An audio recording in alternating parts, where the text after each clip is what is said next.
All right, let's get started. Good afternoon, everyone. My name is Ben with the California Lake and Management Society.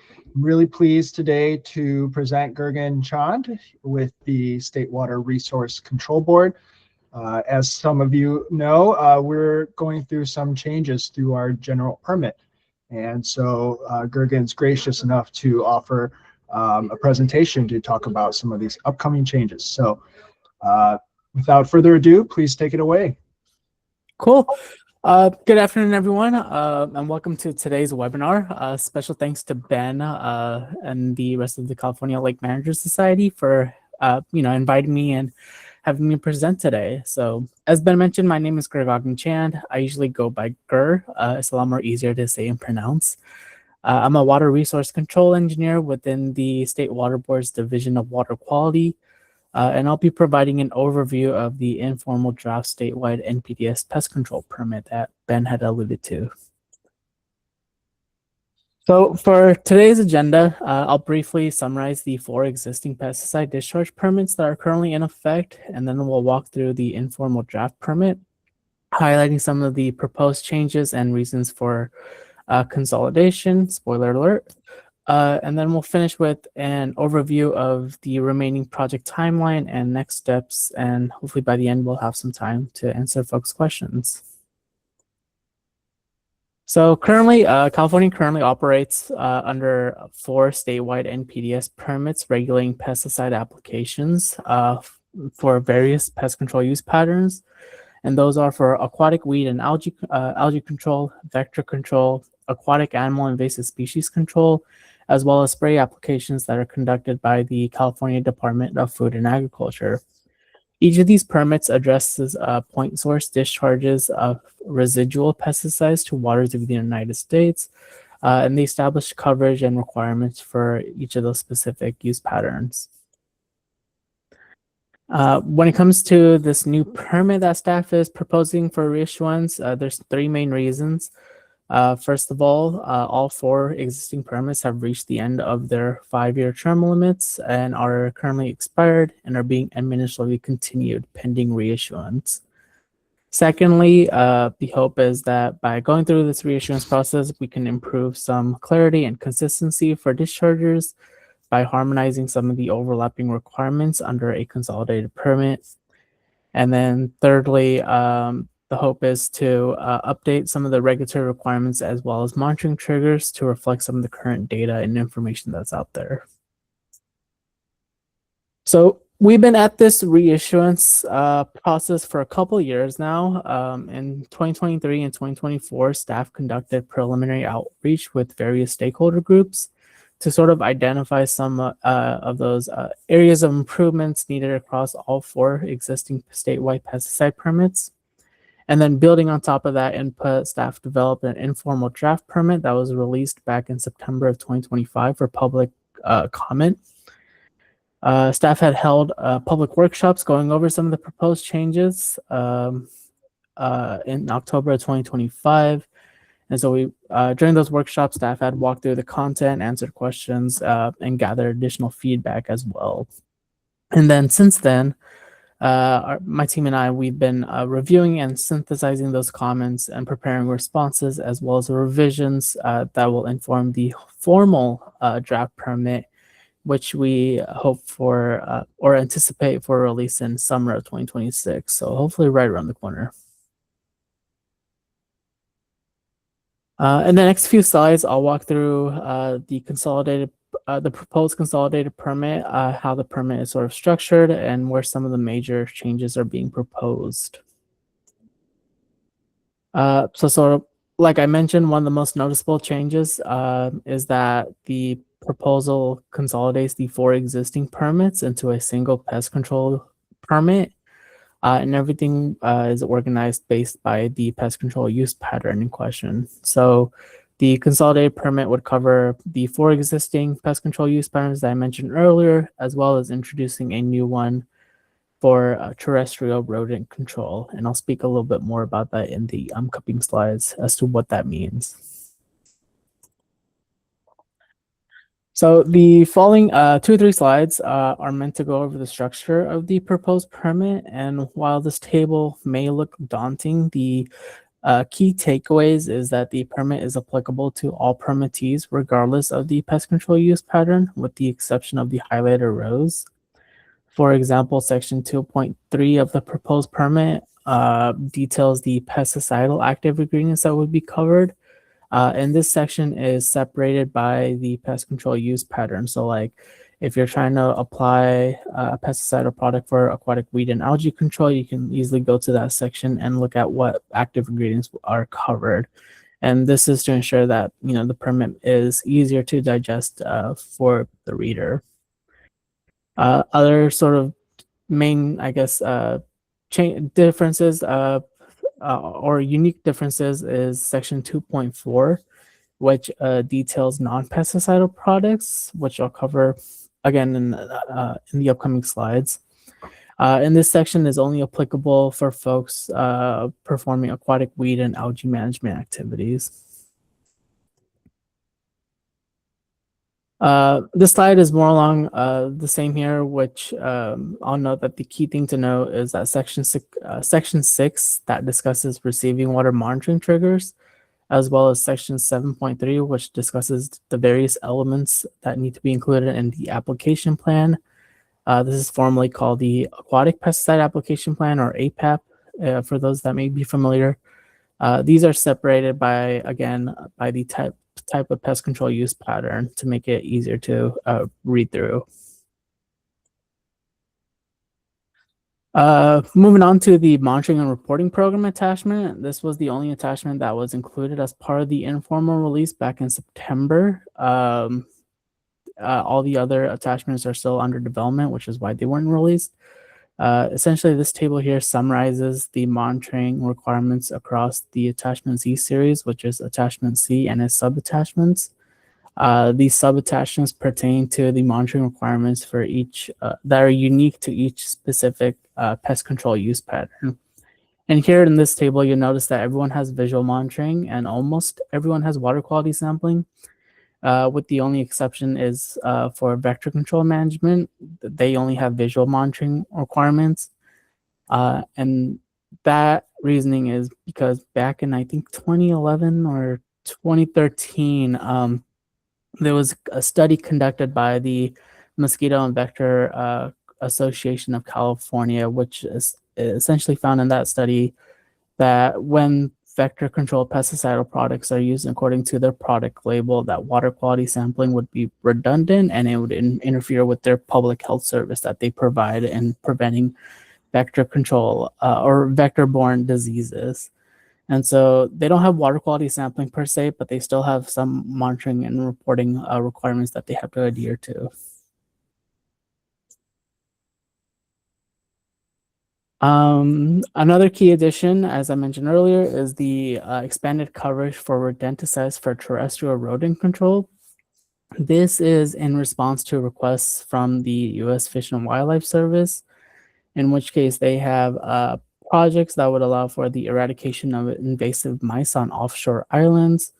In this project specifically, I believe it was mice that were interfering with the native owl species off the Farallones Islands, and which are west of the San Francisco Bay.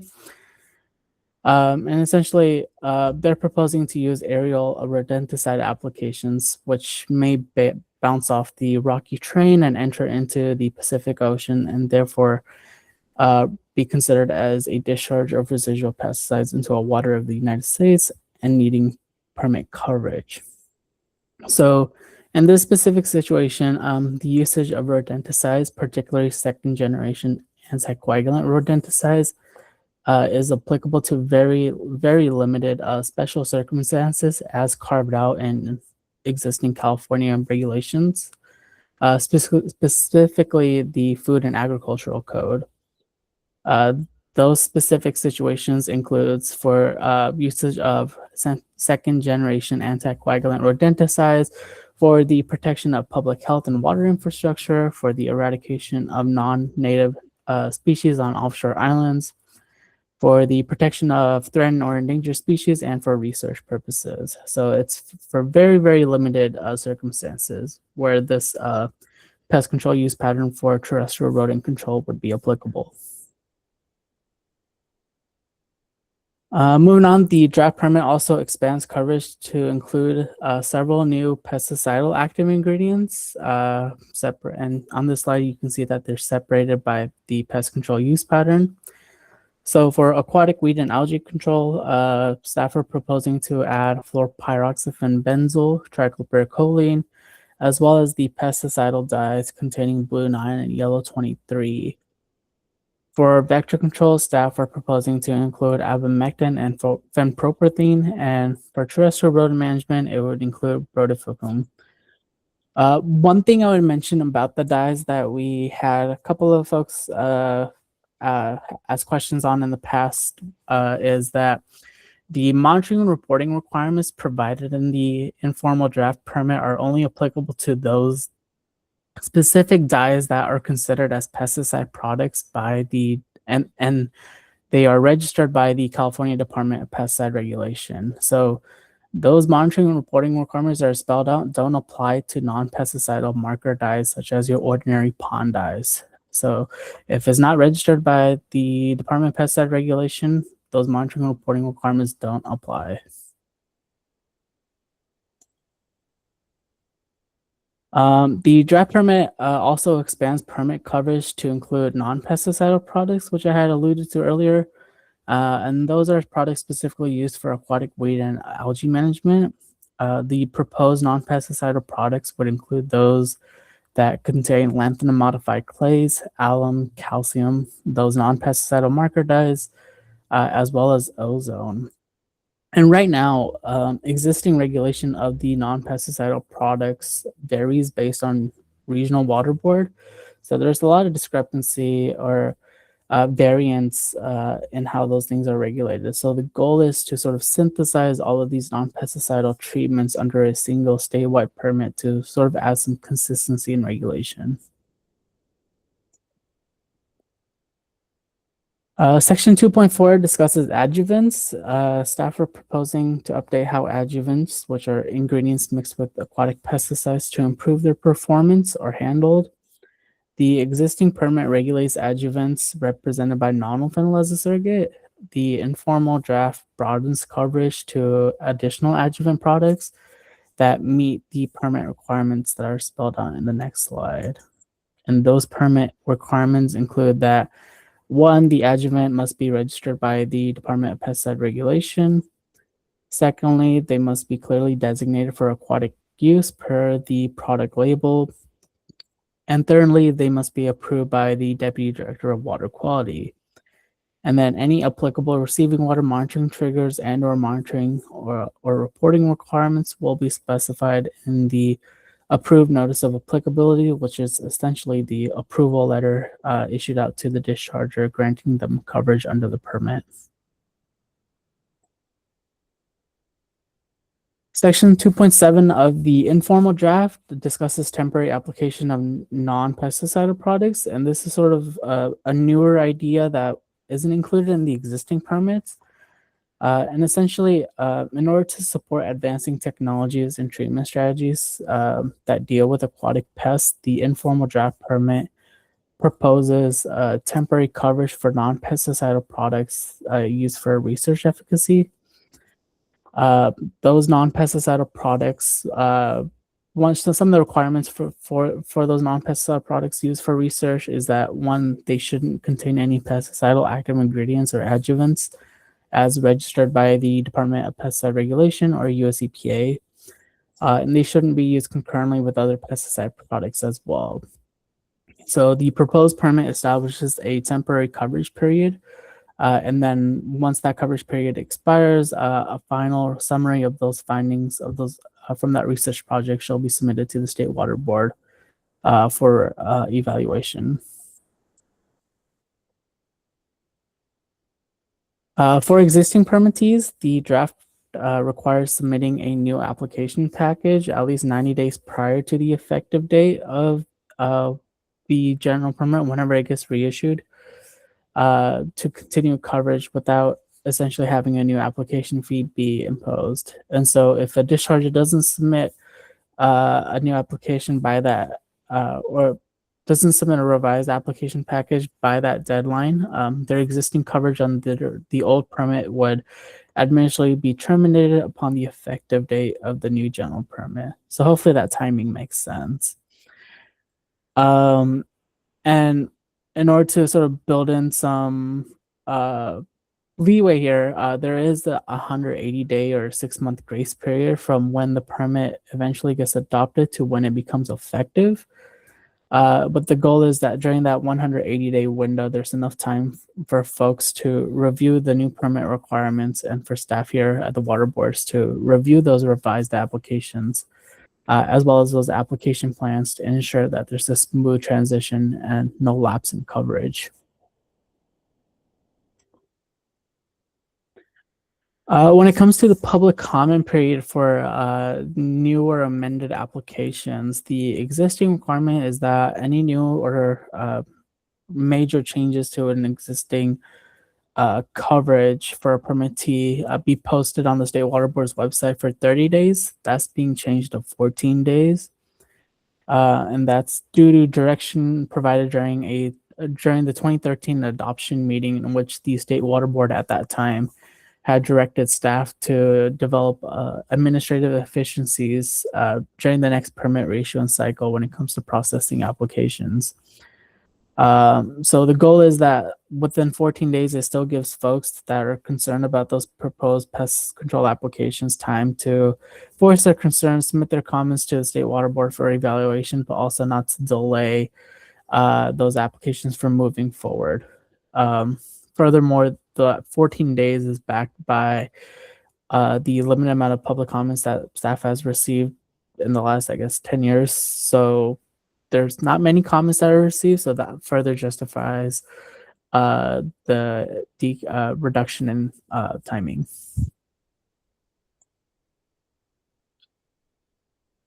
Here, this section 4.2 of attachment C of the informal draft discusses the electronic submittal of applications and annual reports. Under the existing premise, there's been a mix of electronic and manual submissions, which creates a lot of delays, inconsistent formats, and difficulty tracking those documentations. And so the informal draft permit proposes a standardized sort of statewide digital approach where applicants will submit the required information directly into CWIX, and hopefully that'll lead to faster processing and retrieval of records as well. One thing I'll mention here and I'll emphasize is that the content requirements of those annual reports are described within the permit, but when it comes to the actual electronic format and the data entry screens, those are still under development, but we anticipate that they'll be ready for release when it comes along with the formal draft permit in summer of 2026.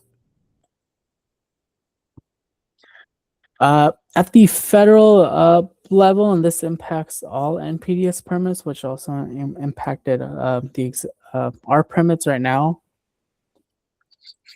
There's been changes to what are considered as end result limitations or traditional receiving water limitations. So for folks that may or may not be familiar, in March 4th of 2025, there was a Supreme Court decision in City and County of San Francisco versus US EPA, which concluded that the Clean Water Act does not authorize end result provisions in NPDES permits. And as a result, that impacts the pesticide discharge permits as well. So staff are proposing to replace narrative end result receiving water limitations with receiving water monitoring triggers and best management practices to ensure that the permit is consistent with the ruling, but also maintaining of the beneficial uses of, protective of the beneficial uses of within water bodies. Whoops. My bad. Jumped ahead a little bit.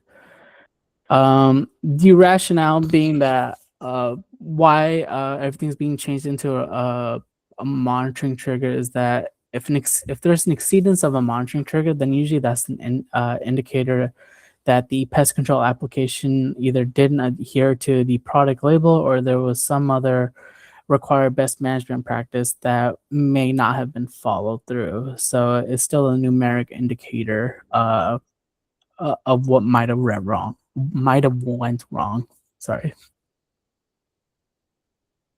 The next couple slides discusses changes to the receiving water monitoring triggers or updated receiving water monitoring triggers across the different pest control use patterns. So this table here is for aquatic weed and algae management, and the proposed monitoring triggers for flumioxazine and imazapyr and the triclopyr T formulation are revised, and they're based on the 1/10 lowest LC50, which is the concentration that leads to 50% mortality in a test species. That data is collected from US EPA's ecotoxicity database. So there's new data that's out there, and that's why you'll see the proposed monitoring triggers compared to the existing monitoring triggers. For the new active ingredients, specifically fluoropyroxyfen benzol, there's no relevant LC50 data within USEPA's ecotoxicity database. So instead, staff relied on USEPA's risk assessment and vein transport analysis that was conducted when registering pesticidal products containing fluoropyroxyfen benzol to develop those monitoring triggers. And so the proposed monitoring trigger is based on the lowest LC50 for aquatic species that was presented in that risk assessment document. As for triclopyr staff defaulted to the usual method of using the 1/10 lowest LC50 concentration from US EPA's ecotoxicity database to develop those monitoring triggers. Again, for vector control, these monitoring triggers are based on the 1/10 lowest LC50 using revised data from US EPA's ecotoxicity database. So that's why there's changes there. And same process for the new active ingredients for abamectin and fenpropyrethine. Those are also based on the 1/10 lowest LC50. So you'll see a familiar theme come about. Again, same thing for the agriculture pest management. These are the only active ingredients in which their monitoring triggers are being changed. If it's not listed in the, I forgot to mention that if it's not listed in these tables, then whatever the existing monitoring trigger and the existing permits are, those would remain the same. So these are just the proposed ones that staff are recommending. And for agriculture pest management, these are also based on the 1/10 lowest LC50. And again, same theme for the new terrestrial product or active ingredient for Brodifokum. That's also based on the 1/10 lowest LC50. Moving on over to the application plan, formerly the aquatic pesticide application plan. Section 7.3 details elements needed that are included within those plans. These include provisions for additional best management practices that dischargers should consider as a result of the recent Supreme Court decision on end result requirements that I mentioned. So these best management practices include measures to minimize water quality impacts from decaying aquatic vegetation resulting from the pest control activity, or measures to prevent the discharge from adversely impacting non-target species as well. So the goal of these additional BMPs are to ensure that the proposed pesticidal or non-pesticidal discharge are still protected of water quality absent of the former narrative prohibitions.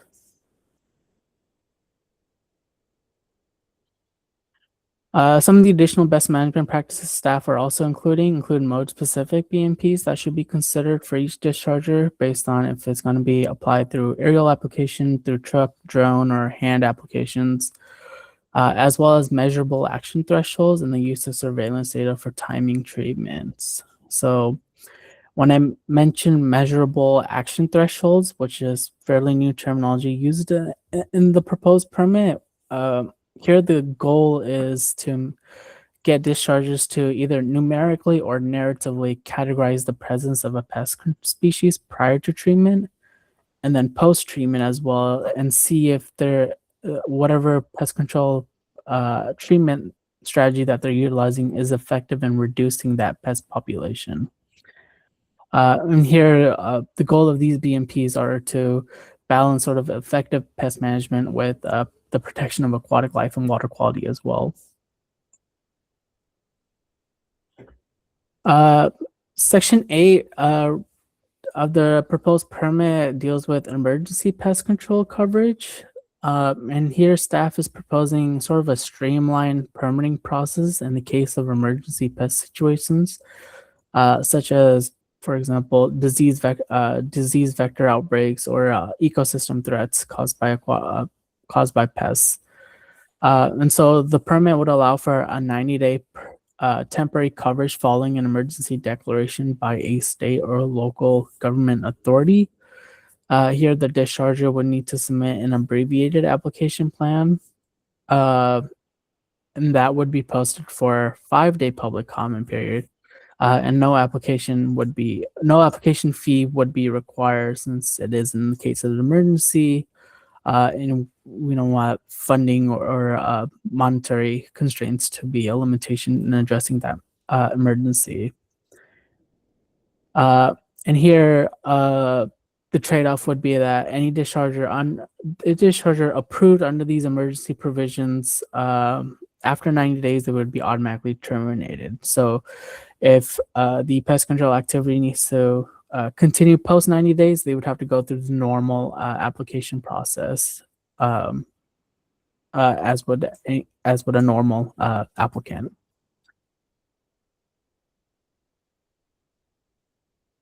The following couple slides go over highlights updates updates to the monitoring requirements for each of the pest control use patterns. So starting with aquatic weed and algae management, the main change is for visual observations. There's a new requirement that staff are proposing to include in the permit to include harmful algal bloom incident reporting. And that's to be consistent with the State Water Board's overall statewide initiative to track harmful algal blooms, since they are becoming more of an issue in recent years. Staff are also proposing to add new sampling parameters for certain non-pesticidal products. So those include monitoring and sampling for free and total phosphorus, free and total lanthanum, and free and total alum. In relation to some of the non-pesticidal products that are being regulated or proposed for regulation. Also, based on stakeholder feedback that we've received in relation to imazamox, staff is reducing the monitoring frequency to once per application event compared to the existing 6 per environmental setting. And that's based on the fact that imazamox has demonstrated a lower aquatic toxicity profile based on the data received. So that's justification for that reduced monitoring. All of the monitoring requirements would remain unchanged. So if it's not included on this slide, that means it still continues. When it comes to the monitoring requirements for the other pest control use patterns, specifically vector control, aquatic animal invasive species control, and agricultural spray applications, those monitoring requirements remain unchanged. And then finally, for the new pest control use pattern for terrestrial rodent management, the monitoring requirements would include your typical visual observations, as well as water quality sampling monitoring for temperature, dissolved oxygen, and brotifochum, which is the pesticide active ingredient of concern in this category. And there's monitoring requirements mainly for rodenticides, just so that there's to balance the documented risks that there are with non-target impacts to wildlife from the uses of rodenticides, as well as water quality protection as well. Oh, and then finally, sorry, I forgot this part as well. There's also, when it comes to the experimental use of non-pesticidal products, so under that specific section I talked about earlier, these are non-pesticidal products that are not already included in the permit, and these are proposed for experimental use.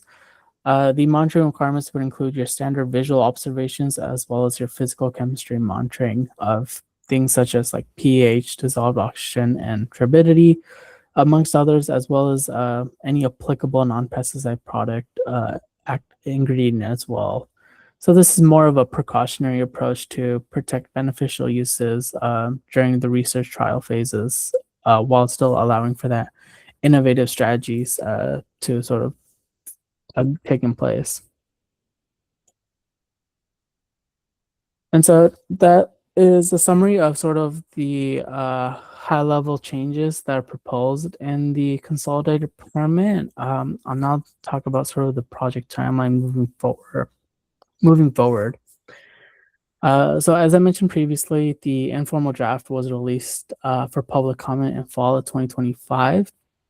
Staff are anticipating a summer public release of a formal draft permit for public comment, as well as a high-level response to the informal draft permit comments that staff had received last year.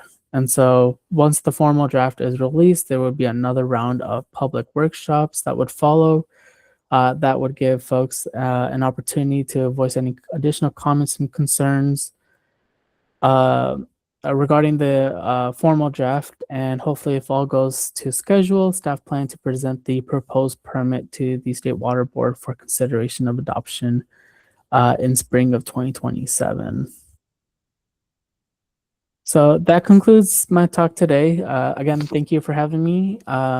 The slide here provides a couple of links for folks to check out. The first one being the webpage for where the informal draft permit is housed. And so you can check that out. Any future updates will also be posted there.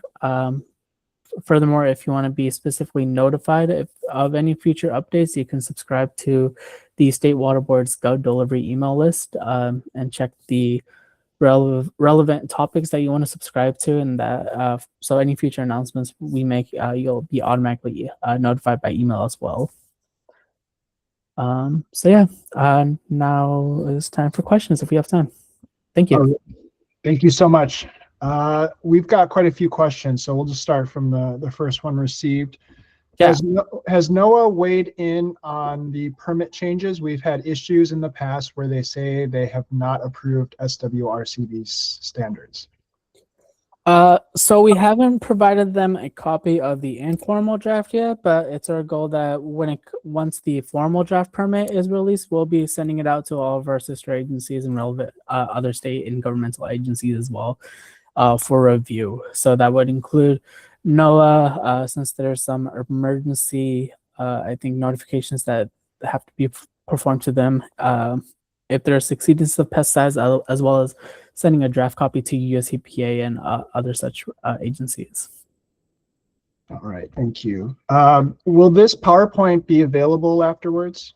Yes, I'll send a copy to you, Ben, and then you can distribute it out to everyone else. Okay, great. Yeah, we'll send out a copy or a link to the PowerPoint, and we'll also link the recording. So for those that want to rewatch it, you can. Okay, moving on. What falls under the experimental use products? Is it anything not already listed as a approved pesticide? Yes, and no, I guess. So it could be a number of things, really. So for anything that would be considered a non-pesticidal product would be anything that's not already mentioned in the permit. So like if it's another lanthanum modified product, that would already be covered under the permit. And it doesn't cover any pesticidal products that are registered by Department of Pesticide Regulation. So I'm not sure, like whatever new product that comes out there and folks want to test it out and it's not a registered pesticide, that would fall under that category. So to kind of, I don't know, press a little further. So like what would you categorize like the different biological and other enzyme-based products? Yeah, so like for specific other types of like enzyme break? Are we talking like maybe like Ponzilla or something like that? I mean, there's a whole category of, quote unquote, natural products that, have, microbes, beneficial microbes and beneficial bacteria. There's other products that include a formulation of enzymes and bacteria, but would this fall under that scope? Without knowing a little bit further details of it, my first gut instinct would be yes, that those products would be considered for regulation under that category. Whether there's any applicable monitoring or not that would be associated, it would be developed after the fact. But I believe that those would be covered. Okay. All right. And the next question is, has the state considered making hydrogen peroxide to be exempt from this? Hydrogen peroxide is unstable, degrades rapidly, and there isn't a good way to quantify the residual in the field. I don't know if, okay, I'll continue. The current proposed method for analysis, SM 4500, is a permanganate titration, which would be impossible to do on a boat while sampling or applying.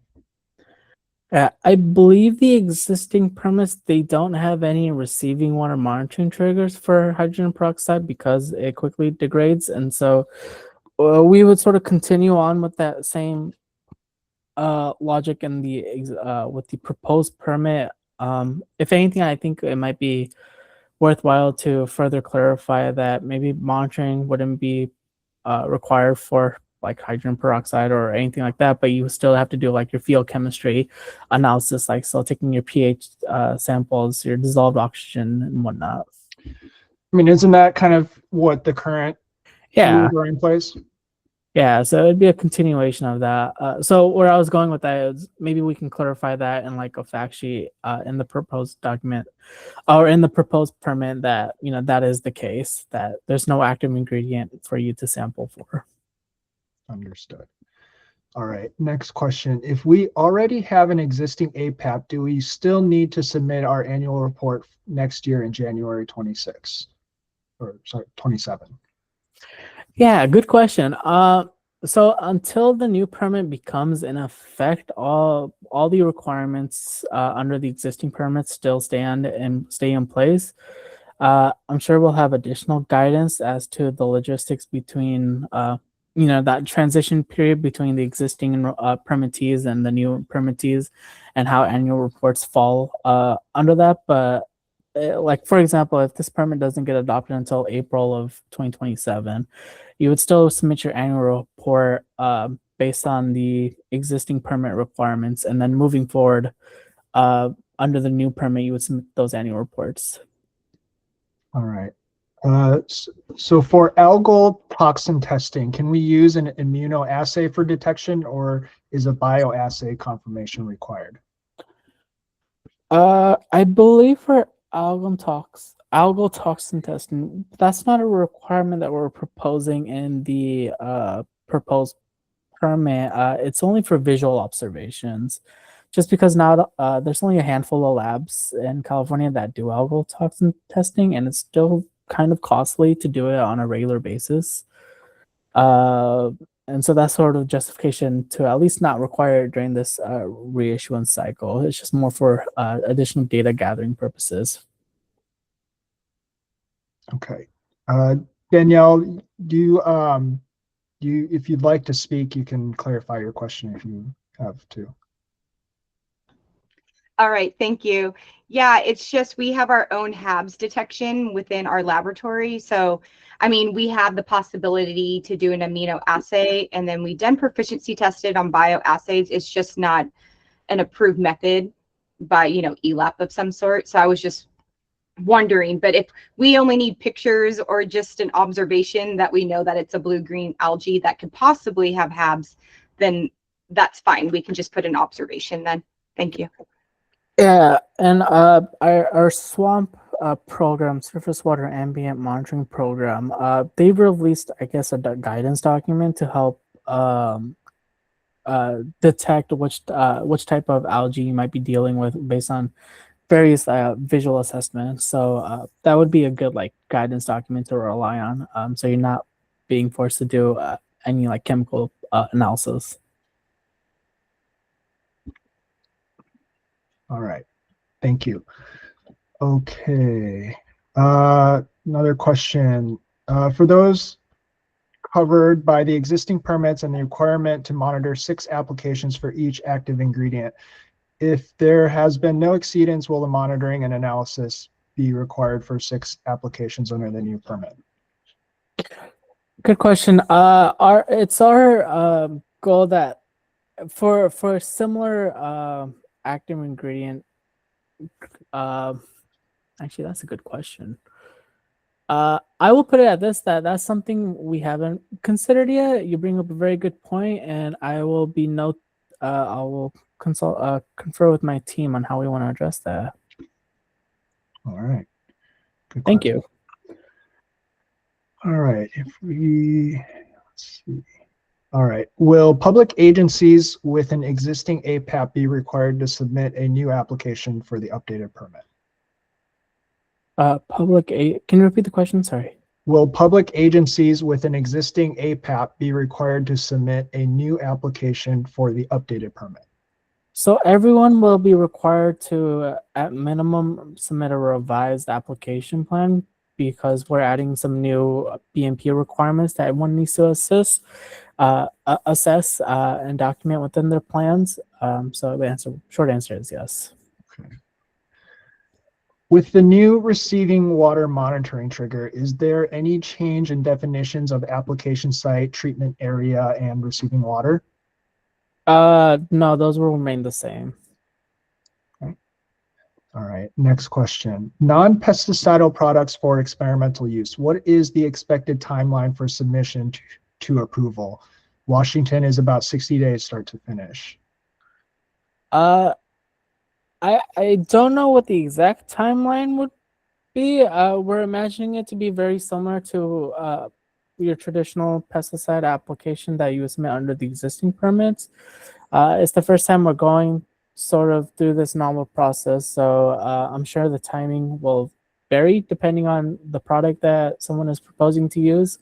Some might be quicker than others, but I don't anticipate it taking longer than unless there's some unforeseen circumstance, what our current practices or timing is.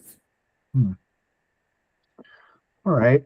For phosphorus monitoring for each application event, are samples required at background on the day of application and 7 days after?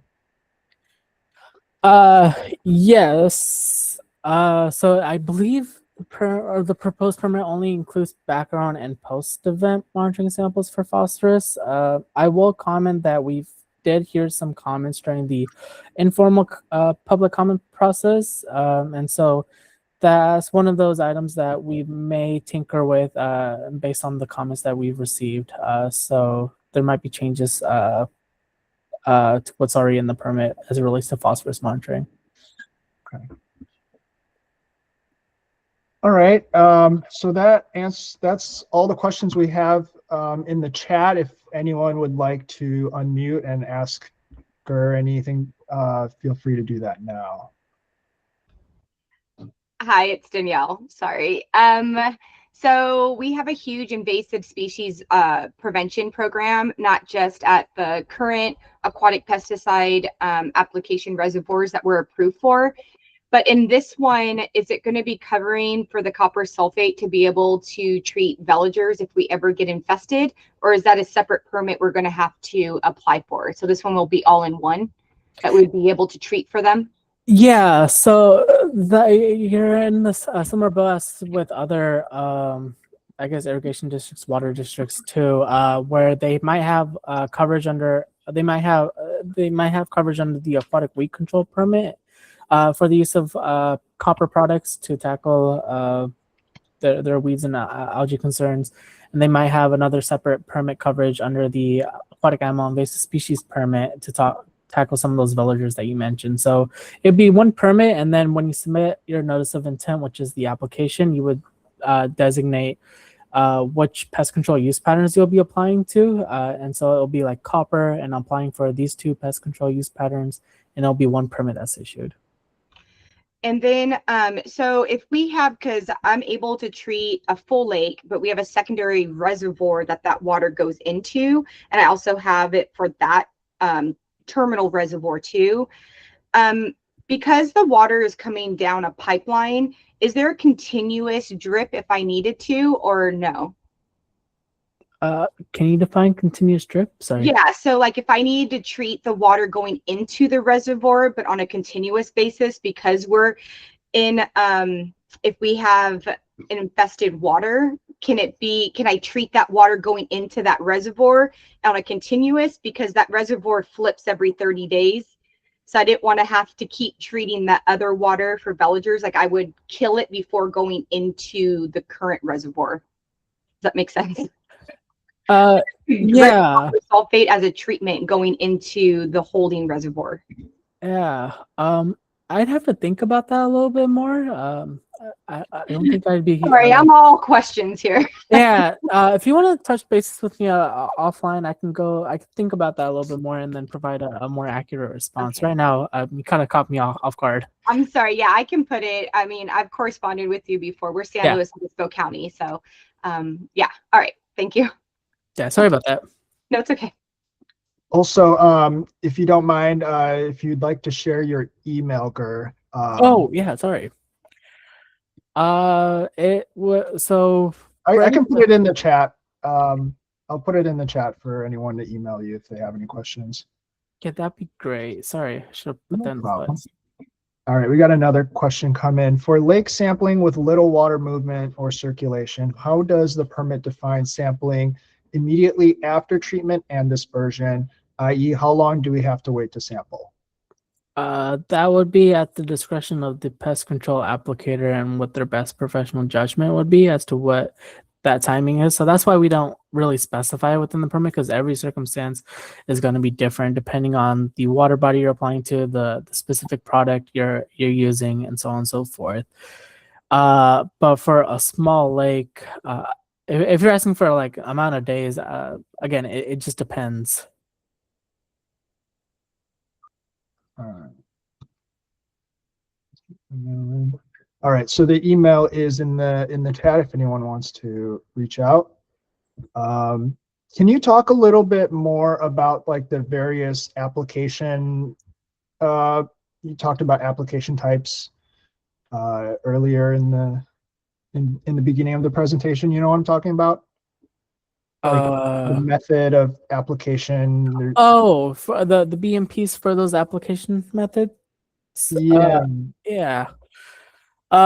So one of the newer requirements is we're asking for discharges to develop mode-specific best management practices depending on the application method that they are using to deliver those pesticides or non-pesticide products. So if you're using a drone, for example, we just want dischargers to be thinking about what's specific best management practices they can be utilizing to ensure that that drone is following the appropriate flight pattern and dropping the pesticide product in the appropriate location, that there's not drift or any other circumstances that might cause adverse impacts. Okay, so got it. Because like the existing permit, you do have to say how the product is being applied, but now you're being more specific about having specific BMPs for each application method. Yeah. Okay. Okay. All right. Well, it looks like we might be out of questions. I'll keep it open for one more second, and then I'll make a final announcement. Okay. I'm going to present now. All right, so thanks again to everybody who joined us today. We have next month a topic of interest for a lot of people. It's about golden mussels. We have two presentations happening. The first one being on May 13th, and this will be with Dominique Norton of the California Department of Fish and Wildlife. And we will be talking about golden mussel background, biology, and California's response. On Wednesday, May 27th, we also have an industry roundtable consisting of various golden mussel solutions providers. So keep an eye out in your inbox. We'll be sending out invites, and hope to see you all there. But for those of you guys here today, thanks so much for joining us, and we hope to see you again soon. Sorry, I just dropped another email within the chat. Sorry, this one, to send any questions as well. So it's our generic pesticide inbox. All right. All right. Well, thanks again, Gurgagn. It's been a pleasure having you, and hope to hear from you soon again. Yeah, thanks for having me. Thank you, everyone. All right. Thanks.